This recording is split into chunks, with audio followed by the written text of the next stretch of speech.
Hello दोस्तों, स्वागत है आप सभी का टू द पॉइंट के इकोनॉमी के सेशंस में। हमने पिछले चैप्टर में नीति आयोग के बारे में बात किया हुआ था।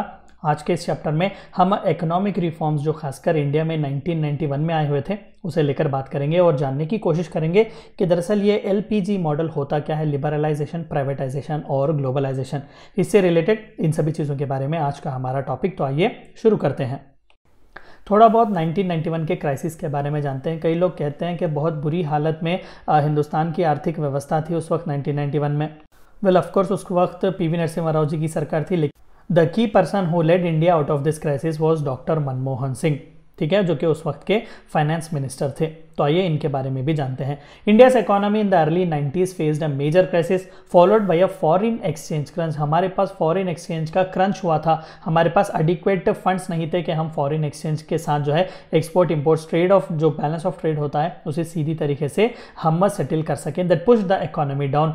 और सबसे बड़ा रीज़न यही था क्योंकि इंडिया की इकोनॉमी एक क्लोज्ड इकोनॉमी थी, यानी कि बाहर के कंपटीटर्स इंडिया में आकर रजिस्टर्ड होकर यहाँ पर compete नहीं कर सकते थे। Best example Pepsi, Coca Cola, ये सभी जो है ये इंटरनेशनल कॉर्पोरेशंस हैं। 1991 के पहले इन्हें इंडिया में आने की इजाज़त नहीं थी। जो कोई भी इंपॉर्टेंट आप इंपोर्टेड गुड्स देखते हैं, बड़े बड़े एमएनसीज देखते हैं, 1991 के पहले उन्हें इंडिया में आने की इजाज़त नहीं थी। अगर वो आते भी थे तो हद से ज़्यादा इंपोर्ट ड्यूटीज़ या फिर हद से ज़्यादा उनके ऊपर टैरिफ्स वगैरह लगवाकर उन्हें डिस्करेज किया जाता था, क्योंकि भारत सरकार चाहती थी कि ऑफकोर्स इंडिया एक सोशलिस्ट स्टेट है, लेकिन हर चीज़ जो है वो गवर्नमेंट कंट्रोल नहीं कर सकती। तो ये बहुत ही देरी से भारत सरकार को इसके बारे में पता चला and that pushed economy down. तो इसी की वजह से, क्लोज्ड इकोनॉमी होने की वजह से बहुत बुरी तरीके से हमें आर्थिक व्यवस्था, आर्थिक तंगी फेस करनी पड़ी। The country exhausted its foreign exchange reserves. In order to face the crisis, the government came up with new adjustment in the economy by bringing new reforms. So यही रिफॉर्म्स थे 1991 के, जिसे हम इकोनॉमिक रिफॉर्म्स भी कहते हैं। These reforms were known as a structural adjustment. क्यों? क्योंकि पूरे इंडिया के इकोनॉमिक स्ट्रक्चर को ही बदला गया था। पूरी एक क्लोज्ड इकोनॉमी थी, एट अ टाइम इसे खोल दिया गया था, पूरे दरवाजे खोल दिए गए थे। तो क्या आपको नहीं लगता कि एक स्ट्रक्चरल चेंज आया हुआ था, स्ट्रक्चरल एडजस्टमेंट आया हुआ था? The government announced a new economic policy on July 24, 1991। जुलाई 24, 1991 को सबसे पहली बार न्यू इकोनॉमिक पॉलिसी लाई गई। It is held to be one of the best economic policies brought by government of India.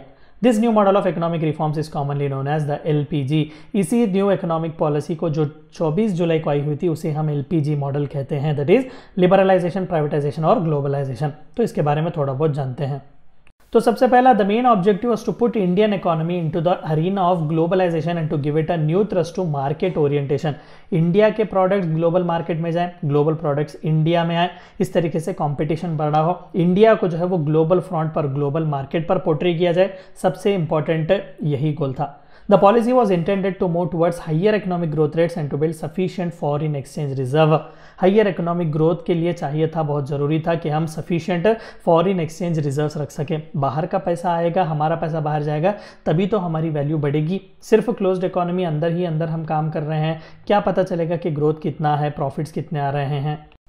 Liberalisation क्या है? अभी तो ग्लोबलाइजेशन हमने देखा कि पूरी तरीके से ग्लोबल अरीना को ओपन कर देना। Liberalization remove state control over economic activities. 1956 में एक इकोनॉमिक पॉलिसी आई थी जिसे industrial quota raj, permit raj कहते हैं, या फिर कोटा राज भी से कहा जाता है, क्योंकि ज़्यादा से ज़्यादा भारत सरकार जो है कोटा लगाती थी, टैक्सेस वगैरह लगवाती थी। जाहिर सी बात है कि एक्सट्रीम इंटरनल मार्केट ही भारत सरकार मेंटेन करती थी, एक्सटर्नल प्लेयर्स को अंदर आने की इजाज़त नहीं थी। तो उसे लिबरलाइज किया जा रहा था, उन रीजिम्स को, उन कोटास को, उन परमिट्स को उठाया जा रहा था। भारत सरकार धीरे धीरे से जो है इनके ऊपर की पकड़ छोड़ रही थी। It provides better autonomy to the businesses in decision making without government interference. अभी जैसा कि हमने प्लानिंग के चैप्टर में बात किया कि भारत सरकार को डिसाइड करना है कि वो मार्केट रेगुलेटर होंगे या मार्केट डिसाइडर होंगे या फिर वो मार्केट कंपटीटर होंगे। It was assumed that the market forces of demand and supply would operate automatically to drive a better efficiency and economic health will recover।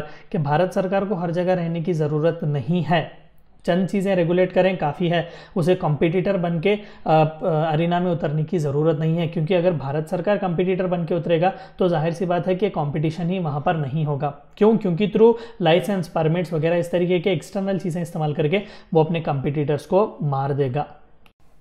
Privatisation क्या है? तीसरा वाला, privatization means withdrawing the ownership और management of government enterprise that is public sector undertakings.